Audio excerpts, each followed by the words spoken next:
చంపించావు మా గురువు గారిని అంటే నేనెందుకు చంపిస్తానండి, నేను గెలిచాను. ఓడిపోయిన వాడికి కసి ఉంటుంది కానీ గెలిచిన వాడికి కసి ఉంటుంది అన్నాడు.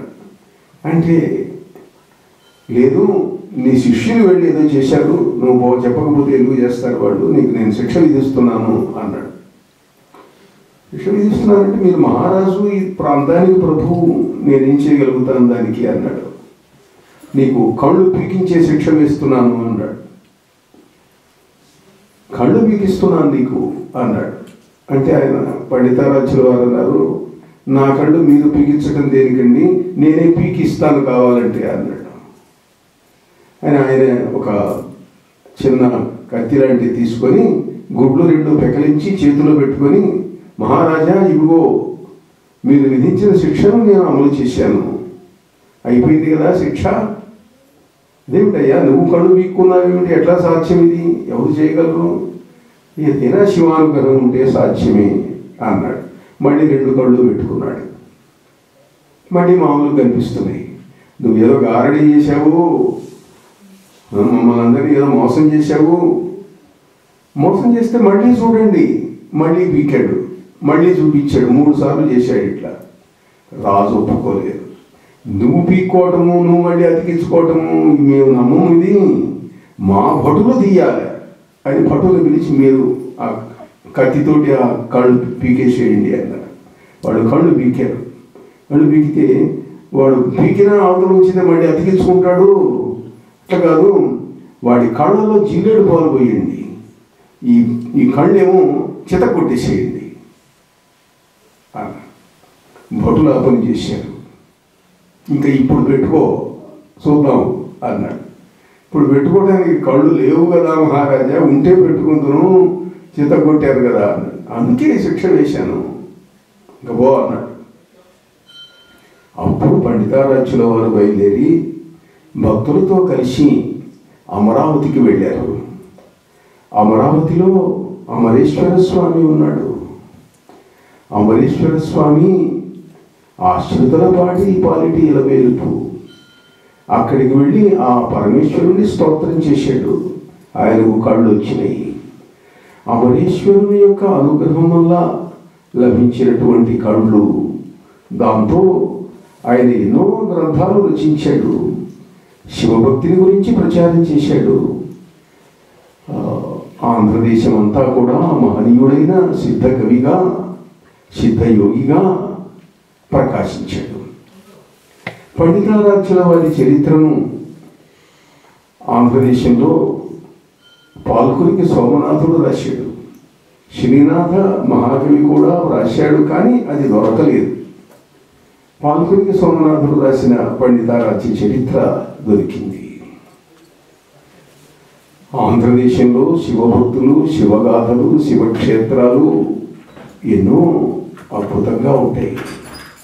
మహనీయమైనటువంటి శివగాథలు ఆ కైలాస పర్వతం దగ్గర నుండి కొత్తాళం దాకా వ్యాపించి ఉన్నటువంటి మహాక్షేత్రాలు, శివక్షేత్రాలు, వాటిలో ఉన్నటువంటి శివగాథలు. ముఖ్యంగా ఆంధ్రదేశంలో శివక్షేత్రం అంటే శ్రీశైలానికి, దక్షారామానికి, అమరావతికి ఇటువంటి మహాక్షేత్రాలు ఉన్నాయి. పాల్కురికి సోమనాథుడైతే చాలా అద్భుతంగా చెప్పాడు. నల్లవో నల్లవో నగరాజ రాజా, మల్లయ మల్లయ మహనీయ తేజ, సిరిగిరి మల్లన్న శరణన్న చాలు, పరమ పాతక కోట్లు భస్మమైతూలు అంటాడు. సిరిగిరి మల్లన్న ఆయన శరణు వెడితే చాలు, ఇన్ని పాతకాలైనా పోతాయ్యా అన్నాడు. అయితే ఈ శివభక్తి, శివక్షేత్రాలు, శివ మహిమలు మనకు స్కాంద పురాణంలో, కాశీఖండంలో, ఉజ్జయిని ఖండంలో, శ్రీశైల ఖండంలో ఎన్నో విశేషాలు దొరుకుతాయి మనకు. అయితే శ్రీనాథ మహాకవి వల్ల ఆంధ్రదేశంలో కాశీఖండం బాగా ప్రచారంలోకి వచ్చింది. భీమఖండం వచ్చింది. భీమఖండం అంటే దక్షారామ భీమేశ్వరుని యొక్క ఖండం. అది భీమేశ్వరుని యొక్క చరిత్రను చెప్పేటువంటి విభాగం అన్నమాట. అది సంస్కృతంలో ఉజ్జయిని ఖండం ఉన్నది, శ్రీశైల ఖండం కూడా ఉన్నది, కానీ అవి తెలుగులోకి రాలేదు. ఏదైనా కాశీ ఖండానికి వచ్చినటువంటి ప్రసిద్ధి మిగతా వాటికి రాలేదు. అందువల్ల శివుని యొక్క గాథల గురించి విన్నప్పుడు తెలుగువారి గాథల వరకే చెప్పుకుంటేనే కొన్ని రోజులు పడుతుంది. అయినా కన్నడ దేశంలో ఒక ప్రధానమైన సంఘటన ఉంది కాబట్టి దాన్ని ప్రస్తావిస్తాను. కన్నడలో బసవుడు ఉన్నాడు. ఆయన వీరశైవ మతాన్ని ప్రచారం చేశాడు. ఆయన ఏం చేశాడనంటే, శివుడి భక్తులు అందరిది ఒకటే కులము, బ్రహ్మక్షత్రియ వైశ్య శూద్రులు ఇట్లాంటివి ఏం లేవు, ఒప్పుకోను నేను, అందరూ శివుడి భక్తులైతే శైవులు అంతే, మిగిలినటువంటి వాళ్ళు భవులు అన్నాడు ఆయన. శైవులు భవులు. భవులు ఏమిటి అంటే భవము చెందేవాడు భవి అంటే పుడతాడు. భవం అంటే పుట్టుక. ఏ వ్యక్తి అయితే పుడుతూ చస్తూ ఉంటాడో వాడు భవి. శివభక్తుడైతే ఇక పుట్టుక ఉండదు, కైలాసానికి వెళ్ళిపోవటమే, డైరెక్ట్ వీసా ఇచ్చేస్తారు. కనుక శివుడి భక్తులు కండి కులములన్నీ వదిలేయండి, మతములన్నీ వదిలేయండి, వర్గములన్నీ వదిలేయండి అన్నాడు. పర్వాలేదు, సిద్ధాంతం మంచిదే చెప్పొచ్చు. కానీ ఇంకొక ప్రమాదకరమైన పని చేశాడు ఆయన. ఆయన కళ్యాణ కటకం విద్యనుడికి ఆయన ప్రధానమంత్రిగా ఉన్నాడు. ఉండి ఒక శాసనం చేశాడు. ఏమిటి? శివభక్తులు ఏమి చేసినా అది తప్పు కాదు అన్నాడు. దేశంలో ఒక చట్టం ఉంటుంది, దొంగతనం అనేది ఎవరు చేసినా తప్పే, హత్య అనేది ఎవరు చేసినా తప్పే. శివుడు చేస్తే తప్పు కాదు, వైష్ణవుడు చేస్తే తప్పు, ఇంకోటి చేస్తే తప్పు అంటే అది చట్టం ఎట్లా అవుతుంది? కానీ బసవేశ్వరుడు అట్లా చేశాడు. శూలి భక్తాలి దుశ్శీలముల్ కన్నా మేలకా కైకొను నీ బసవన్నా. శూలి భక్తుల యొక్క దుశ్శీలములు చూసినా వాళ్ళని శిక్షించడానికి వీల్లేదు అన్నాడు. ఇది ప్రమాదానికి దారితీసింది. ఎందుకంటే సంఘంలో నియమాలు అనేటువంటివి, చట్టం అనేది అది ఒక రకంగా ఉండాలి, కానీ ఎట్టబడితే అట్లా ఉంటే ఎట్లా? కనుక అది చివరకు ప్రమాదానికి దారితీసింది. ఒక నేరంలో విద్యల మహారాజు శైవులకు శిక్ష విధించాడు. శిక్ష విధించేసరికి కోపం వచ్చింది శైవులకు. వాళ్ళు వెళ్ళి విద్యలుడిని చంపేశారు మహారాజును. మహారాజును విద్యలుడు చంపేసరికి దేశంలో తిరుగుబాటు వచ్చింది. తిరుగుబాటు వచ్చి విద్యుని యొక్క కుమారులు శైవులందరినీ కూడా ఇక శిక్షించడం మొదలుపెట్టారు. బసవేశ్వరుడు విడిచిపెట్టి లింగైక్యం చెందాడు అని కథ. అంటే ఇంకా ఆయన ఉండదలుచుకోలేదు, శివుడిలో ఐక్యమైపోయినాడు అని బసవ పురాణంలో కథ. బసవ పురాణం చాలా అద్భుతమైన గ్రంథంగా పాల్గొనికి సోమనాథుడు తీర్చాడు. బసవా బసవా బసవా వృషాధిప అని చెప్పి ఆయన రాసినటువంటి శతకం చాలా ప్రసిద్ధమైనటువంటిది. ఆయన చూపిన మహిమలు కూడా అసామాన్యమైనటువంటివి. మహిమాన్వితుడే, కానీ మహిమాన్వితుడైనంత మాత్రాన సిద్ధాంతాలన్నీ అంగీకరించవలసినటువంటి అవసరం లేదు. ఆయన చరిత్ర చాలా విచిత్రమైనది, అద్భుతమైనది. అలా కన్నడ దేశంలో జరిగినటువంటి వీరశైవ మత ప్రచారం ఆ విధంగా ఒక దేశాన్ని, ఆ ప్రాంతాన్ని ఒక ఊపు వేసింది. ఆంధ్రదేశంలో కూడా శైవ వైష్ణవ విశేషాలు అన్ని రకాలుగా వర్ధిల్లినాయి. ఇక్కడ అంత గందరగోళాలు ఏం జరగలేదు. ఇక ఆంధ్రదేశంలో మహిమాన్వితులైనటువంటి శివకవులు ఉన్నారు. అద్భుతమైన మహిమలు చూపించిన వేములవాడ శివకవి లాంటి వాడు. ఆయన దక్షారామ భీమేశ్వరుడి నందనుణ్ణి, నేను కుమారుణ్ణి అని చెప్పుకున్నాడు. ఆయన తల్లి విధవగా ఉంటే ఇతడు పుట్టాడు, విధవ కొడుకు అని అందరూ ఆక్షేపించారు. ఆక్షేపిస్తే నేను భీమేశ్వర స్వామి యొక్క అనుగ్రహం వల్ల పుట్టిన వాడిని, ఆమె ఏ దోషము చేయలేదు. గనుడన్ వేములవాడ వంశజుడ దక్షారామ భీమేశ నందనుడన్ దివ్య విషామృత ప్రకటనా కావ్యధుర్యుండ భీమన నా పేరు వినంగ చెప్పితి తెలుంగాధీశ కస్తూరికా ఘనసారాది సుగంధ వస్తువులు వేగం తెచ్చిలాలింపరా. నేను భీమేశ్వర నందనుణ్ణి, కస్తూరి కర్పూరము సుగంధ ద్రవ్యాలు ఇవన్నీ తెచ్చి నన్ను గౌరవించరా అన్నాడు. లాలింపరా. కవులు మహారాజులను కూడా రా అని అంటుండేవాడు. ఒక కవిత్వంలో అనొచ్చు. ఉత్తప్పుడు కనుక ఎవడన్నా పెద్ద ఆయన పిలిచి రా అంటే ఊరుకుంటాడు, ఒరే రాయటని. అని కవిత్వంలో అనొచ్చుట. చిన్నప్పుడు రతికేళికనున్నప్పుడు కవితలోన యుద్ధములోనన్ వన్యసుమీరా కొట్టుట చెన్నుగనో పూసపాటి సీతారామా. చిన్నప్పుడు పిల్లలను ఏమి రాని పిలవచ్చు, శృంగార క్రీడలో ఉన్నప్పుడు పిలుచుకోవచ్చుట. కవితలోన యుద్ధములోనన్ వన్యసుమీరా కొట్టుట అనొచ్చనే కదా, అంటే బాగుంటుంది అని చెప్పి కవులు కొంతమందిని మహారాజులను కూడా ఈ విధంగా ఏమిరా అని పిలవటం ఉన్నది. అక్కడక్కడ కొన్ని పద్యాలు అలా మనకు ఉన్నాయి. భీమన్ అలా చెప్పేవాడు. ఆ ప్రాంతంలో గోదావరి జిల్లాకు పైన విశాఖపట్నం ఆ ప్రాంతంలో కళింగ గంగు అని ఒక రాజు ఉండేవాడు. ఆ కళింగ గంగు అనేటువంటి రాజు దగ్గరికి వెళ్ళాడు ఈయన. వెళితే ఆ రాజుగారి దగ్గరికి వేములవాడ భీమక వచ్చాడు అని కబురు చేశాడు. కబురు చేస్తే ఆయన అన్నాడు, నేను ఇప్పుడు తీరికలే తర్వాత రమ్మను. అయ్యా భీమకవి గారండి, శాపానుగ్రహ సమర్థుడండి అన్నాడు. ఎవడైతే ఇప్పుడు నేను బిజీగా ఉన్నాను మీరు కలుపో అన్నాడు. శాపానుగ్రహ పటువును రాపాడెడు కవుల గట్టు రంపంబనగా భూపాల సభల పూజ్యుడ నా పేరే భీముడండ్రు నరవర వినుమా. నేను శాపానుగ్రహ సమర్థుణ్ణి అన్నాడు. అన్నా రాజు పట్టించుకోలేదు. దాంతో కోపం వచ్చింది.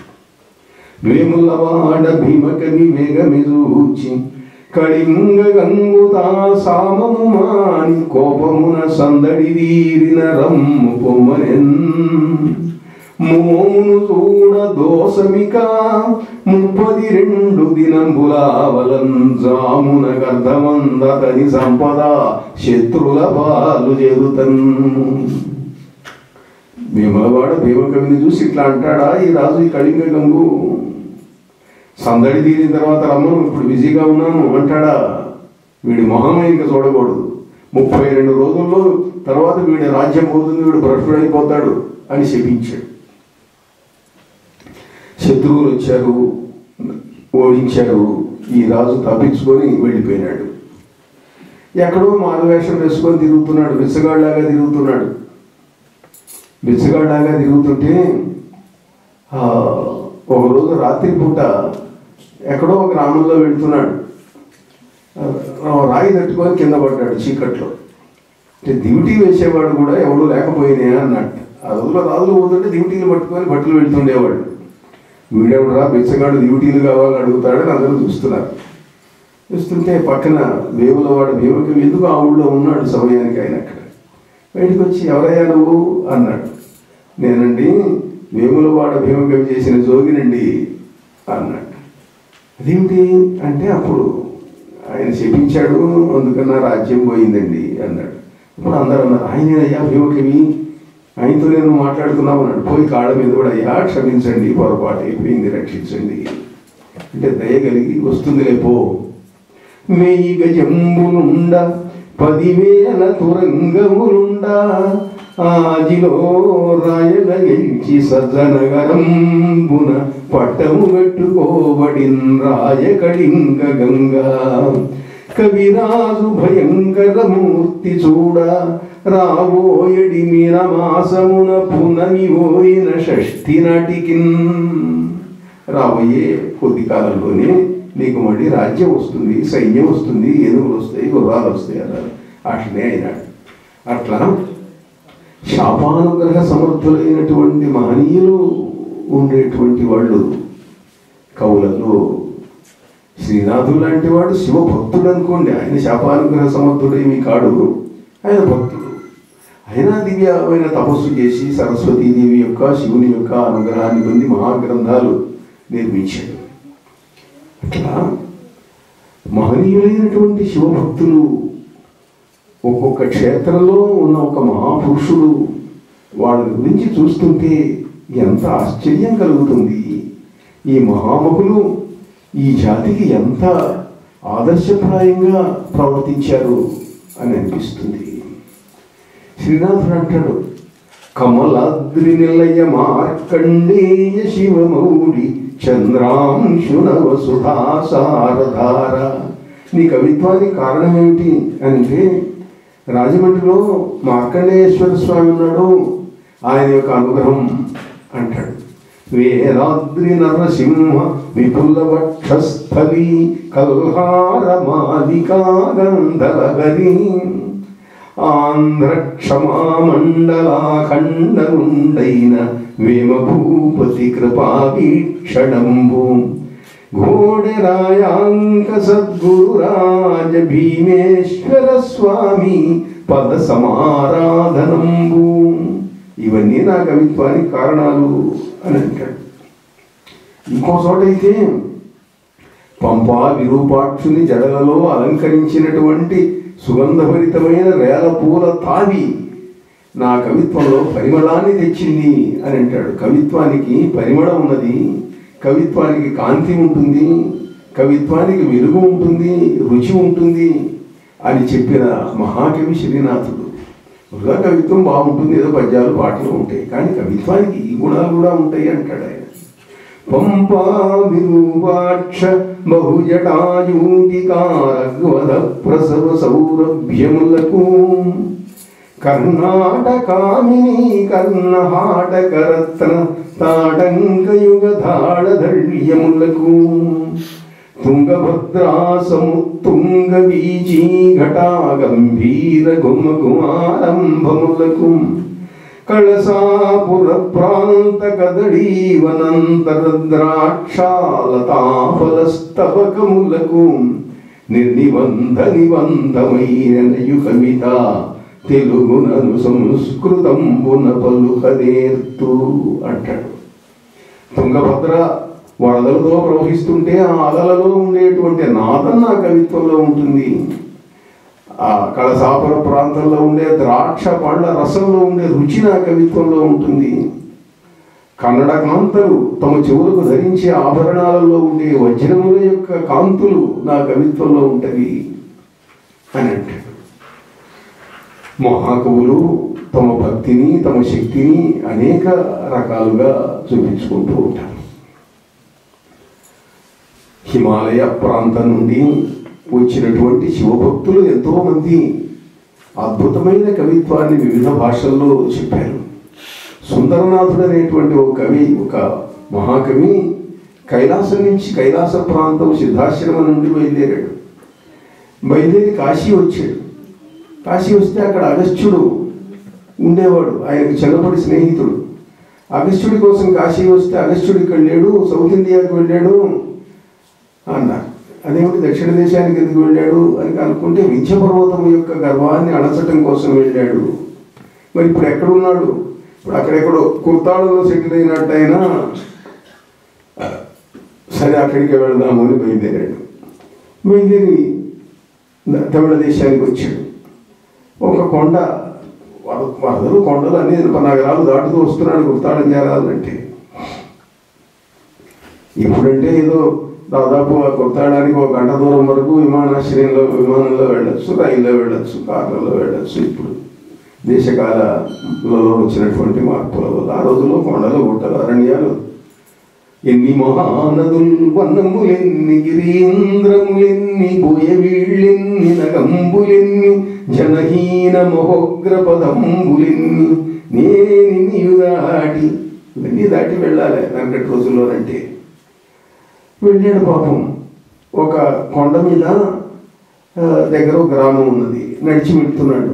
అక్కడ ఒక చోట ఆవులు చుట్టూ చేరి ఏడుస్తున్నాయి. ఏమిటి ఆవులంతా గుంపుగా చుట్టూ ఒక వలయంగా ఏర్పడి ఏడుస్తున్నాయి అని చెప్పి చూడటానికి వెళ్ళాడు. మధ్యలో ఒక మనిషి చచ్చిపోయి ఉన్నాడు. అక్కడ ఆవులు కాచే కుర్రాడు వాడు ఆయుర్వేదం అయిపోయింది, అక్కడ చచ్చాడు, వాడు మరణించాడు. తమను రోజు కొండ మీదకి తీసుకొచ్చేవాడు, గడ్డి మేపుతూ ఉండేవాడు, మరణించాడే అని ఆ ఆవులు ఏడుస్తున్నాయి. ఏడుస్తుంటే చూసి వాటి దుఃఖాన్ని చూడలేక, అయ్యో ఒక మానవుడి కోసం ఇన్ని ఆవులు ఏడుస్తున్నాయి, వీటి బాధ పోగొట్టాలా అని చెప్పి తన శరీరాన్ని పక్కన పెట్టి పరకాయ ప్రవేశ విద్య వల్ల కైలాస ప్రాంతానికి చెందిన సిద్ధపురుషుడు కనుక ఆ శరీరంలోకి ప్రవేశించాడు. ఆ గోపకుడు లేచాడు, గోపాలుడు. ఆవులన్నీ ఆనందంగా అంబారవాలు చేసినాయి. ఆ ఆవులతో సహా వెళ్ళాడు, వాళ్ళ ఇంటికి వెళ్ళాడు. ఇంటికి వెళ్ళి భార్య ఏదో స్నానానికి నీళ్ళవి పెట్టింది. ఆమె తన భార్య కాదు, తెలుసుగా అతడికి. అంటే ఇవాళ నాకు ఒక దివ్యానుభూతి కలిగింది, నేను ఇక్కడి నుంచి సంసారం చేయను, నేను ఎక్కడికో తపస్సు చేసుకోవడానికి వెళ్ళిపోవాలా, నేను వెళ్తాను, నేను ఉండను ఇక్కడ అని భార్యతో చెప్పి ఆమెను మళ్ళీ మర్నాడు ఉదయం బయలుదేరి వెళ్ళాడు. వెళితే తన ఉన్న శరీరం దగ్గరికి వెళ్ళి మళ్ళీ తన శరీరాన్ని దాన్ని తీసుకొని వెళ్ళిపోదాము అని తీరా చూస్తే అక్కడ శరీరం లేదు. ఓ చూశాడు, ఇంకా ఈ శరీరంలోనే నేను ఉండటానికి పరమేశ్వరుడు నిర్ణయించాడు అనుకొని అక్కడికి వెళ్ళాడు. కొత్తాడం వెళ్ళాడు, అగస్త్య మహర్షి దగ్గరికి వెళ్ళాడు. ఆయన పలకరించాడు, కొన్నాళ్ళు అక్కడ ఉన్నాడు. అక్కడి నుండి చిదంబరం వెళ్ళాడు. అక్కడ ఆయన ఇప్పటికి కూడా ఉన్నాడు అని ఆయన 4000 పద్యములు తమిళ భాషలో రాశాడు. ఆ పద్యాలు ఇప్పటికి కూడా ఉన్నాయి. అవి ఇంగ్లీష్లోకి ఇటీవల అనువాదమైనవి కూడాను. తిరుమూలర్ అని ఆయనకు తమిళంలో ఉన్నటువంటి పేరు. సుందరనాథుడు కాస్త తిరుమూలర్ అయినాడు. కొంతమంది తమిళ దేశంలో ఒక విచిత్రం ఉన్నది.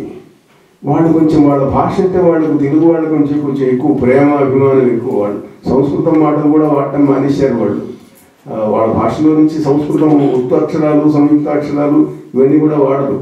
వీలైనంత వరకు దాన్ని ముక్కలు చెక్కలు చేస్తారు. ఆంధ్రప్రభ అన్నాం అనుకోండి, వాడు ఆంధ్రప్రభ అనడు, ఆంధ్ర పిరవై.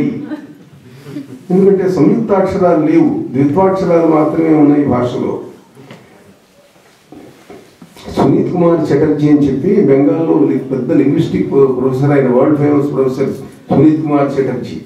సునీత్ కుమార్ చటర్జీ మెడ్రాస్ వెళ్తే అక్కడ వాళ్ళు అన్నారు, నీ పేరును తమిళంలోకి మార్చుకోవయ్యా అన్నారు. మార్చుకున్నాడు. ఆయన అక్కడ ఉన్నప్పుడు ఆ పేరుతో వ్యవహరించేవాడు. ఏమిటి అని అంటే, నీ పేరు ఏమిటంటే అక్కడ సంతకం పెట్టేవాడు, నన్నేరి మగాన్ అనేవాడు. నన్నేరి మగాన్, సునీత్ కుమార్ నన్నేరి మగాన్. సు అంటే నన్, నీతి అంటే నెరి, కుమార్ అంటే మగాన్. సు నీతి కుమార్, నన్ నెరి మగాన్. ఇప్పుడు మనకు నన్నయ్య, తిక్కన్న, ఎర్రన్న తెలుగులో ఈ పేర్లు ఉన్నాయి కదా, కవుల పేర్లు మీరు వినుంటారు చిన్నప్పుడు స్కూళ్ళలో చదువుకునేటప్పుడు చేసేటప్పుడు. నన్నయ్య అంటే ఏమిటి? నన్నయ్య అంటే ఏమిటి? తెలుగులో దానికి అర్థం మనకేం పెద్దగా కనపడదు. డిక్షనరీ తీసి చూస్తే ఏం కనపడదు. నన్, నన్ అంటే ఇగో ఇప్పుడు సునీతిలో నన్, సు అంటే నన్ అంటే నన్నయ్య అంటే మంచివాడు, నన్నయ్య అంటే మంచివాడు అని అర్థం అన్నమాట. ఆ రోజుల్లో కన్నడం యొక్క ప్రభావం ఎక్కువగా ఉండేది. ఆ నన్ను అనేది ద్రావిడ భాషలో నుంచి వచ్చిందనమాట. నన్నయ్య అంటే తిక్కన్న అంటే ఏమిటి? తిక్కన్న అంటే ఏమిటంటే తిక్క తిక్కగా ఉంది కదా, తిక్క అంటే మరి ఆ పేరు ఎందుకు పెట్టారు అండి అంటే, కొంతమంది ఇంట్లో పిల్లలు బతకపోతే పిచ్చెయ్యని ఏదో రకరకాల పేర్లు పెడుతుంటారు. కొంచెం అసహ్యంగా ఉండే పేర్లు కూడా పెడుతుంటారు. అంటే ఆ పేరు అసహ్యంగా ఉంటే యమధర్మరాజు వచ్చి చిచ్చి అసహ్యంగా ఉంది వీడి పేరుని పోతాడని వాళ్ళ యొక్క అభిప్రాయం అన్నమాట. పేరుని బట్టి ఆయుర్దాయ నిర్ణయం అవుతుందా, ఏదో నమ్మకాలు ఇవన్నీ కూడా. తిక్కన్న అంటే తిక్కాని కాదు అర్థం. కొంతమంది తిరుకాళనాథుడే తిక్కన్న అని పెట్టారు అని కొందరు అన్నారు. అట్లా కాదు.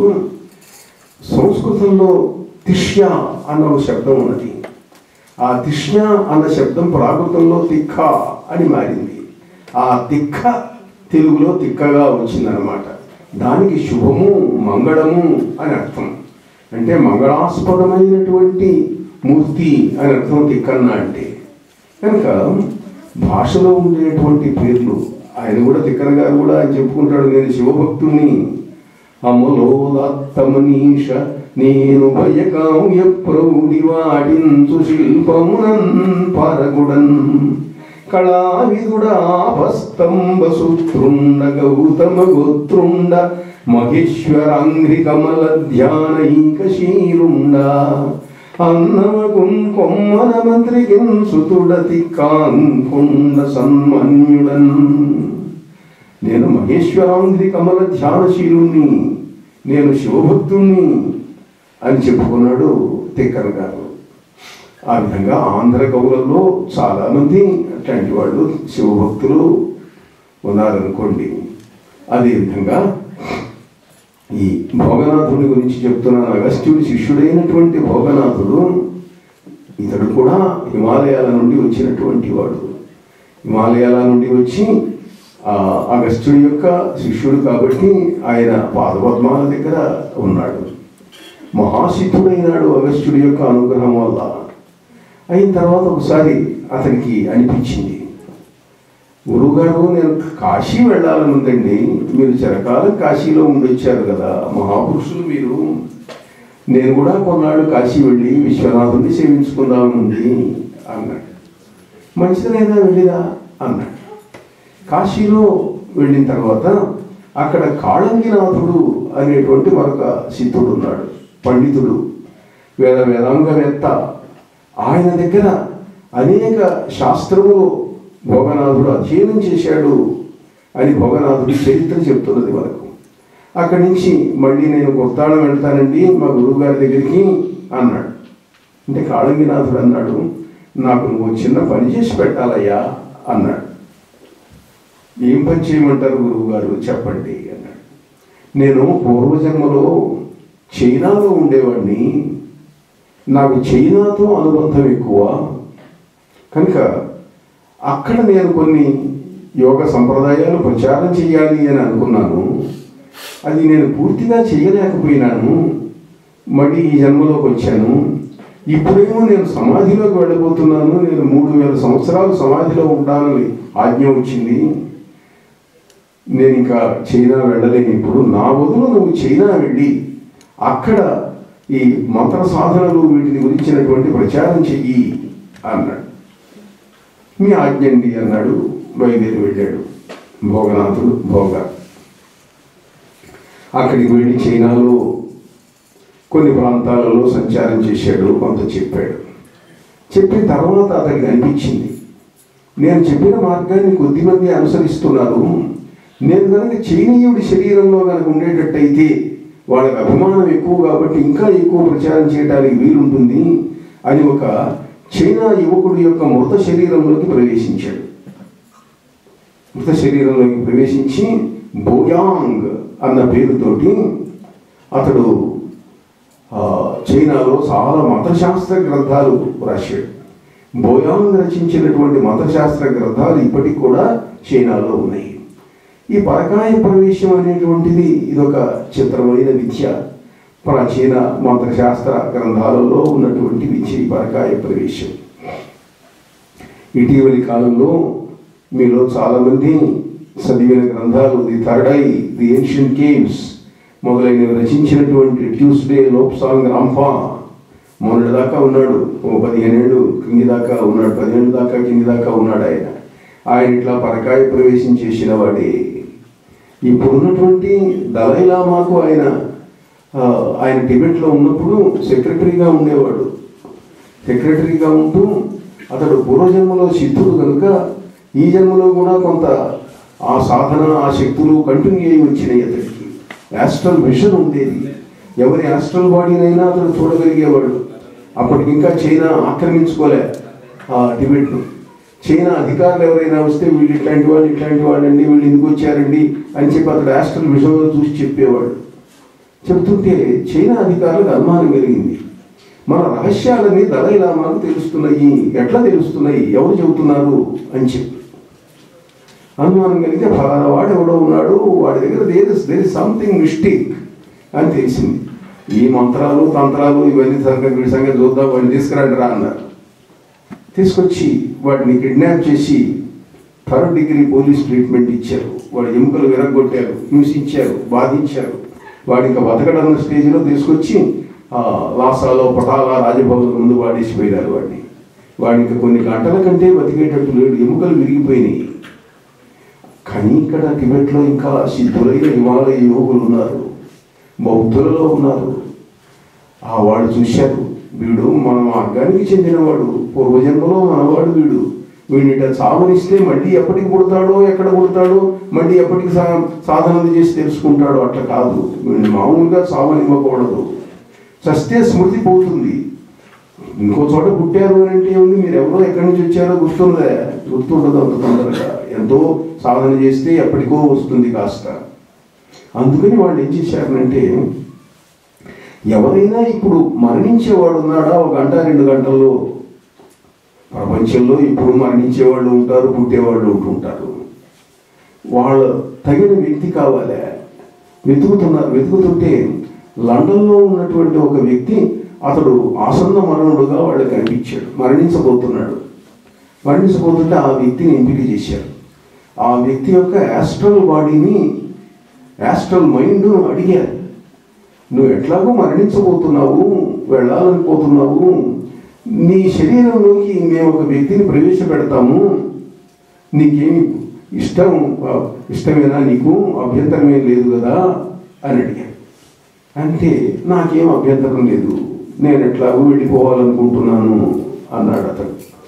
అప్పుడు వీళ్ళు ఏం చేశారంటే, సహజంగా వాడు మరణించేటట్లయితే శరీరం వెంటనే పాడైపోతుంది, దాంట్లో ఉండేటువంటి జీవకణాలన్నీ మరణించగానే వెంటనే కాసేపటి శరీరంలో ఉన్న జీవశక్తి పోతుంది. అందుకని వాళ్ళు ఏం చేశారంటే, నువ్వు మరణించడానికి ముందు, ఒక క్షణం ముందు మేము నీ యాస్ట్రల్ బాడీని, ఫిజికల్ బాడీని కట్ చేసి సపరేట్ చేస్తాము అన్నారు. చేయండి అన్నాడు. అంటే మీకు ఇటీవల మోడర్న్ యోగ శాస్త్ర కొంత తెలిసి ఉంటే, ప్రతి వ్యక్తికి కూడాను యాస్ట్రల్ బాడీ ఉంటుంది. ఆ యాస్ట్రల్ బాడీకి, ఫిజికల్ బాడీకి సంబంధం ఉంటుంది. మీరు నిద్రపోయేటప్పుడు ఆ యాస్ట్రల్ బాడీ ఎక్కడెక్కడో తిరిగి వస్తుంది. ఇండియాలో ఉన్న ప్రతి వాళ్ళు, యువకులందరూ కూడా అమెరికా వెళ్ళాలని కలలు అంటుంటారు, ఇక్కడికి రావాలి. వచ్చిన వాళ్ళలో సగం మంది తిరిగి వెళ్ళిపోవాలనుకుంటుంటారు, ఏదో కొంతమంది సెటిల్ అవుతూ ఉంటారు ఇక్కడి పరిస్థితుల వల్ల. వాడు అప్పుడు యాస్ట్రల్ బాడీతో అమెరికా రావచ్చు, తిరగవచ్చు, చూడవచ్చు. అయితే ఈ చూసిన సంగతి astral mind will not inform the physical mind. ఈ యాస్ట్రల్ బాడీకి ఆశ్రయించి ఉన్నటువంటి యాస్ట్రల్ మైండ్ ఎక్కడో తిరుగుతుంది. తిరిగినవి చెప్పదు ఫిజికల్ మైండ్కు. ఎప్పుడన్నా కొన్ని చెప్పదలుచుకుంటే కళ రూపంలో మీలో ఏదో అక్కడికి పోయినట్టే ఇక్కడికి పోయినట్టే వస్తుంటాయి కళలు. అవి కొన్ని ఇట్లాంటివి అన్నమాట.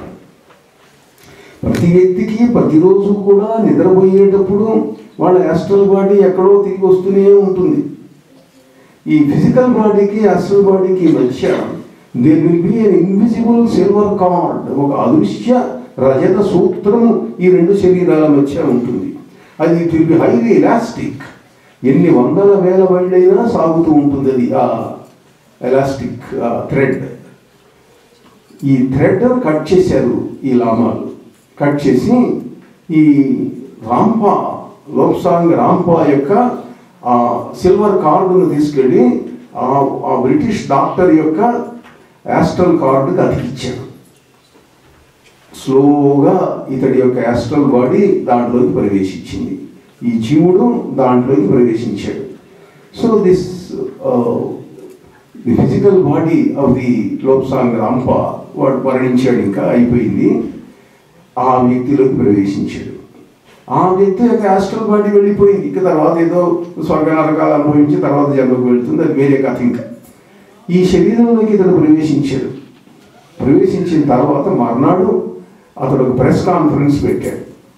I'm Tuesday Lobsang Rampa, personal secretary of Dalai Lama in the body of this physical doctor అని డిక్లేర్ చేశాడు. డిక్లేర్ చేసి హిమాలయాలలో తాను చూసినటువంటివి, తన గురువుల ద్వారా తెలుసుకున్నటువంటివి, రహస్య గుహలలో ఉన్నటువంటివి, ఎవరికి మానవ ప్రపంచానికి తెలియనటువంటి అనేక విశేషాలను అతను గ్రంథాలుగా రాశాడు. ఏన్షియంట్ కేవ్స్ వాటిల్లో ఒకటి. ఏమిటనంటే నైమిత్తిక ప్రళయాలు వస్తుంటాయి, ప్రపంచంలో 300 నాశనం అయిపోతుంది, నాగరికతంతా పోతుంది. వచ్చేవారు చెప్పారు, ఒక ఐన్స్టీన్ కాబోలు చెప్పింది, 3వ ప్రపంచ యుద్ధం ఎట్లా జరుగుతుంది అని అడిగారట ఎవరో ఆయన. 3వ ప్రపంచ యుద్ధం సరే, హైడ్రోజన్ బాంబులు, ఆటం బాంబులు ఇవన్నీ ఉన్నాయి. 3వ ప్రపంచ యుద్ధం ఎట్ట జరుగుతుందో నాకు తెలియదు, కానీ 4వ ప్రపంచ యుద్ధం ఎట్ట జరుగుతుందో నాకు తెలుసు అన్నట్టు. ఎట్ట జరుగుతుందంటే అన్నాడు, ఏం లేదు, రాళ్ళు కర్రెలు కట్టెలతో యుద్ధం చేసుకుంటారు. 3వ ప్రపంచ యుద్ధం వస్తే సమస్త ప్రపంచం నాశనం అయిపోతుంది, కాబట్టి ఈ నాగరికతంతా పోతుంది. విమానం అంటే వాడికి తెలియదు, బాంబులు అంటే తెలియదు, నౌకలంటే తెలియదు, తుపాకులు అంటే తెలియదు, మిగిలేది ఆదిమ మానవులాగా మిగులుతారు. మళ్ళీ అప్పటికో విజ్ఞానం వస్తే వస్తుంది, అంతదాకా రాళ్ళు కట్టెలతో కొట్టుకుంటారు అన్నట్టే. అట్లనే ఒకసారి ప్రళయం వచ్చిన తర్వాత మళ్ళీ నాగరికత వస్తే ఎన్ని లక్షల వేల సంవత్సరాలు పడుతుందో, ఎంతకాలం పడుతుందో తెలియదు. ప్రాచీనమైనటువంటి దివ్య జ్ఞానం, అప్పుడు విమానాలు ఎట్లా ఉండేవి, అప్పుడు సైంటిఫిక్ డెవలప్మెంట్ ఎట్లా ఉండేది, all these things are preserved in the Himalayan caves అని అంటాడు లోబ్సాంగ్ రాంపా. ఉన్నాయి ఇప్పటికీ కొన్ని గుహలలో. మా గురువులు సిద్ధులు లామాలు నన్ను తీసుకెళ్లారు అక్కడికి, సిద్ధలామాలు. నేను ఈ గుహలలో ఉండే ఈ విశేషాలు చూశాను. అది ఏదో యంత్రంలాగా ఉంది, అది ఇట్లా ఉంది, ఇది ఇట్లా ఉంది, అవన్నీ కూడా వర్ణించాడు అతడు. ది థర్డ్ ఐ దాదాపు 20 లక్షల కాపీలు అమ్ముడుపోయింది ఆ పుస్తకం. ఆయన పుస్తకాలన్నీ అట్లే ఉన్నాయి అనుకోండి. ఇట్లా physical bodies and the astral bodies పరకాయ ప్రవేశం చేయించారు సిద్ధలామాలు, ఈ లోబ్సాంగ్ రాంపాలు. అలానే ఇంకా కొన్ని వేల సంవత్సరాల ముందు ఈ భోగనాథుడు, అగస్త్యుని యొక్క శిష్యుడు, చైనా యువకుడి యొక్క శరీరంలో ప్రవేశించాడు, బోయాంగ్ అని చెప్పి. ఆ బోయాంగ్ సంప్రదాయానికి చెందినటువంటి వాడు ఇప్పటికి కూడా ఆ హిమాలయాలలో తపస్సు చేసినటువంటి ఒక యోగి